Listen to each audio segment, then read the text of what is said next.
Good morning, everyone. My report is about the speech on the repeal of the Missouri Compromise, October 16, 1854. Introduction. The first of several speeches from Abraham Lincoln, 1809-1865. In this collection, this address at Peoria, Illinois, on the subject of the repeal of the Missouri Compromise represent his return to politics after a short-lived retirement. Following his single two-year term in the U.S. House of Representatives from 1847 to 1849, Lincoln returned to his law practice and settled down, leaving public service behind. But the passage of the Kansas-Nebraska Act in 1854, or the appeal of the Independent Democrats to the People of America 1854, Nebraska Territory 1854, which allowed the people of the territories to decide for themselves whether they wanted slavery or not, rose Lincoln like nothing had before. The author of the law, Illinois Senator Stephen A. Douglas, from 1813 to 1861, insisted on the principle of popular sovereignty, that the people had the right to choose slavery or freedom by the vote with or without the permission of Congress. This meant the end for the Missouri Compromise of 1820. Missouri Compromise Act of 1820, Nebraska Territory of 1854, which had affirmed Congress' right to prohibit the extension of slavery into the territories. It also meant, according to Lincoln, the end of the moral question surrounding slavery, since claims of right and wrong, good and bad, just and unjust, were now to be left to simple majority rule and settled by the advantage of the stronger.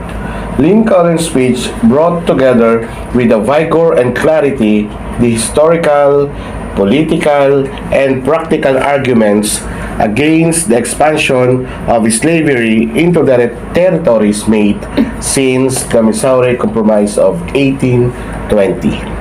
In responding to Douglas' argument about popular sovereignty, however, Lincoln went beyond historical and constitutional issues to examine the fundamental issue of American democracy. The American people are the sovereign, the ruling element. But are the people all-powerful? Lincoln argued that there is only one thing more powerful than the people, only one thing to which they must bow: the principle of eternal right. Missouri had applied for statehood at a time when there was 11 free and 11 slave states. The Missouri Compromise concerned the territory acquired from the Louisiana Purchase, which both expanded America's land holdings, while also posing a threat to the delicate balance achieved in Congress. The dilemma began with the application of Missouri as a slave state. If admitted, Missouri would upset the even proportion of slave states and free states within the U.S. Senate. The compromise to this problem would become known as the Missouri Compromise of 1820. The following would be the components of the compromise, which was put together by Henry Clay. He would later become known as the Great Compromiser for his various solutions to American problems during this time in history. Missouri became a slave state while Maine became a free state. Louisiana Territory was divided at a 36-degree, 30-minute parallel. North of the line must be free territory. South of the line could be slave territory. Entry of states into the Union have to be balanced. For every one free state, there would be one slave state. The Compromise of 1850 is when the United States had acquired vast territory as a result of war with Mexico. The question that now faced the nation was, should slavery be allowed? California, as a result of the gold rush in 1849, had petitioned for statehood. The problem with the application would be the imbalance that would be created in the states of another free state is added to the Union. United States DC not only allowed slavery, it ran the largest slave market in North America. The Compromise of 1850 is when the United States had acquired vast territory as a result of war with Mexico. The question that now faced the nation was, should slavery be allowed? California, as a result of the gold rush in 1849, had petitioned for statehood. The problem with the application would be the imbalance that would be created in the states of another free state is added to the Union.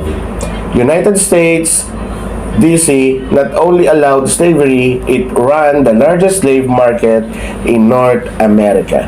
Henry Clay would once again come to the rescue of the nation and create the Compromise of 1850. The key points of the compromises of 1850 were: first, California would become a free state. Then, there would be a stronger fugitive slave law. The slave trade would be abolished in the nation's capital, Washington, D.C., but not slavery itself. It created the Utah and New Mexico territories without mentioning slavery. Many Americans had hoped that the Compromise of 1850 had settled the issue of slavery. We now know that would not be the case. In 1858, Lincoln and Douglas are both running for the U.S. Senate in Illinois. They had debates that were followed by the country because both candidates were interested in running for president in 1860. Slavery was the big issue. Lincoln stated, "A house divided against itself cannot stand. Either we become all one or all the other." The Constitution had ultimately put slavery on the path to extinctions. He was against the expansion of slavery, while Douglas believed that slavery should be decided by the people. He was for a popular of sovereignty. Lincoln challenged incumbent Douglas for his seat in the Senate. A series of 7 face-to-face debates held throughout Illinois. They gave 200 additional speeches to towns and cities across the state. Debates followed familiar themes. Douglas defended slavery, which Lincoln opposed it. The Freeport Doctrine, or Honest Abe, tricked Douglas into admitting that popular sovereignty could work against expansion of slavery. Southerners won't support Douglas for presidency in 1860. During the debates, Lincoln are being described as Honest Abe, while Douglas described as the Little Giant, according to their resume. Abraham Lincoln was a self-taught lawyer. He ran unsuccessfully twice for the U.S. Senate, but served the House of Representatives. He is outspoken critic of the Mexican War and first Republican Party candidate originally sided with the Whig Party, which dissolved in 1856, while Stephen Douglas' resume says that he crafted the Compromise of 1850. He was elected twice to the House of Representatives and 3 times in the Senate, and married into wealth wife inherited a Mississippi plantation. Good morning, everyone. My report is about the speech on the repeal of the Missouri Compromise, October 16, 1854. Introduction. The first of several speeches from Abraham Lincoln, 1809-1865. In this collection, this address at Peoria, Illinois, on the subject of the repeal of the Missouri Compromise represent his return to politics after a short-lived retirement. Following his single 2-year term in the U.S. House of Representatives from 1847 to 1849, Lincoln returned to his law practice and settled down, leaving public service behind. But the passage of the Kansas-Nebraska Act in 1854, or the appeal of the Independent Democrats to the People of America, 1854, Nebraska Territory, 1854, which allowed the people of the territories to decide for themselves whether they wanted slavery or not. roast Lincoln like nothing had before. He believed that Lincoln was wrong for wanting to end slavery. If Lincoln tried to end slavery, the U.S. could face a civil war. He also believed that each territory should be able to decide on its own whether or not to allow slavery by using popular sovereignty.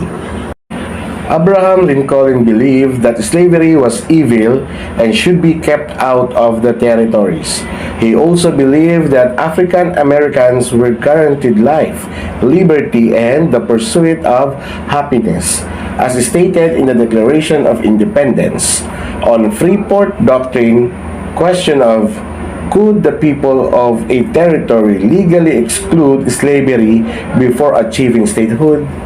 Douglas replied that, first, whatever the Supreme Court decided was not as important as the actions of the citizens. Second, if a territory refused to have slavery, no laws, no Supreme Court ruling would force them to permit it. These sentiments would be taken as betrayal to many Southern Democrats and would come back to haunt Douglas in his bid to become president in the election of 1860. Our key takeaways: first, the controversial law effectively repealed the Missouri Compromise by allowing slavery north of the 36° 30 parallel. Passage of the Kansas-Nebraska Act sparked violence between pro- and anti-slavery settlers in Bleeding, Kansas, delaying Kansas admission to the Union. Then, Chief Justice Roger Taney and 6 other justices ruled that Missouri Compromise was illegal because Congress had no power to prohibit slavery in the territories and slave masters were guaranteed property rights under the Fifth Amendment. The Missouri Compromise was accepted because, number one, it maintained congressional balance in the Senate. Number two, it allowed for certain new territories to be slave states. And number three, it allowed certain new territories to be non-slavery states. It temporarily ended the slavery debate, allowed Missouri to enter the Union as a slave state, Maine to enter the Union as a free state, prohibited slavery north of latitude within the Louisiana Territory, and the Missouri Compromise was United States federal legislation that balanced desires of northern states to prevent expansion of slavery in the country with those of southern states to expand it. Let's proceed to the speech on the Dred Scott decision, June 26, 1857. Introduction. Dred Scott was the name of an African-American slave. He was taken by his master, an officer in the U.S. Army, from the slave state of Missouri to the free state of Illinois and then to the free territory of Wisconsin. He lived in free soil for a long period of time. When the army ordered his master to go back to Missouri, he took Scott with him back to that slave state. His master died. In 1846, Scott was helped by abolitionist anti-slavery lawyers to sue for his freedom in court, claiming he should be free since he had lived on free soil for a long time. The case went all the way to the United States Supreme Court with a national issues on: first, can a slave sue for his freedom? Second, is a slave property? Third, is slavery legal? For our discussion, Roger Brooke Taney, a Supreme Court justice from Maryland from 1836 until his death in 1864. In March of 1857, he declared that all black slaves as well as free were not and could never become citizens of the United States. The court also declared the 1820 Missouri Compromise unconstitutional, thus permitting slavery in all the country's territories. Taney is a former slave owner. He is a staunch supporter of slavery and intent on protecting Southerners from Northern aggression.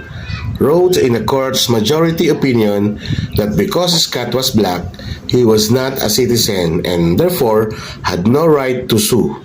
The framers of the Constitution, he wrote, believed that black had no right which the white man was bound to respect, and that the Negro might justify and lawfully be reduced to slavery for his benefit.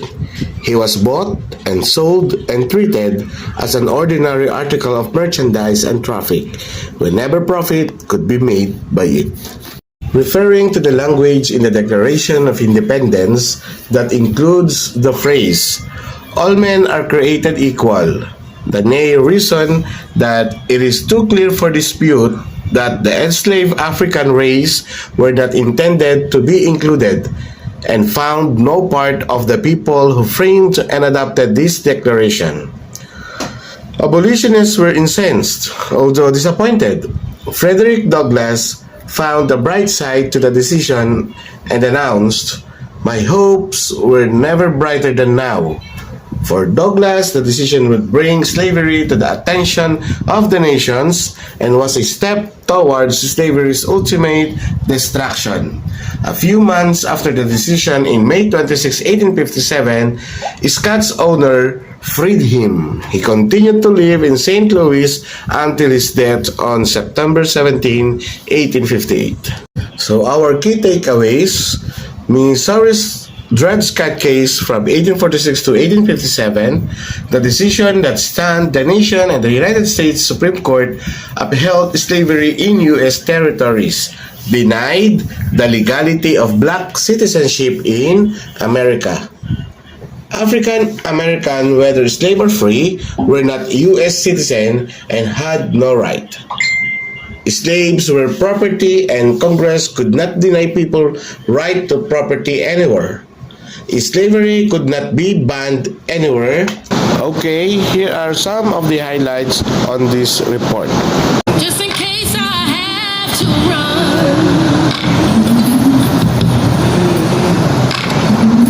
I do what I can when I can, while I can for my people. While the clouds roll back and the stars fill the night, that's what. Okay, that will be all. Thank you for listening. Have a good day. Goodbye.